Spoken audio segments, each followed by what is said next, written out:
Hello everyone, welcome to our channel. రెండు తెలుగు రాష్ట్రాల్లోనూ అతి భారీ వర్షాలు, పలు జిల్లాలకు రెడ్ అలర్ట్ జారీ. వివరాల్లోకి వెళ్ళి ఈ రోజు ఏ జిల్లాల్లో వర్షాలు పడతాయో తెలుసుకునే ముందు మీరు ఇంకా మన ఛానల్ సబ్స్క్రైబ్ చేయనట్లయితే వెంటనే సబ్స్క్రైబ్ చేయండి.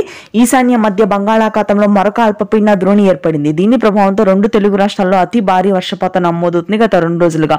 ముఖ్యంగా ఉత్తరాంధ్ర శ్రీకాకుళం, విజయనగరం, విశాఖపట్నం, తూర్పుగోదావరి, పశ్చిమ గోదావరి జిల్లాల్లో ఎడతెరిపిలేని భారీ వర్షాలు కురుస్తున్నాయి. ఇవాళ రేపు కూడా ఇదే విధంగా వర్షాలు కొనసాగుతాయి. సగటున దాదాపుగా ఉత్తర కోస్తా జిల్లాల్లో 10 నుంచి 12 సెంటీమీటర్ల రికార్డు స్థాయి వర్షపాతం నమోదైంది. దీంతో ఆగస్టు 18, 19 తేదీలో సెలవులను ప్రకటించింది ప్రభుత్వం. ఇదిలా ఉండగా తెలంగాణలో మరొకసారి కుండపోత వర్షపాతం నమోదవుతుంది.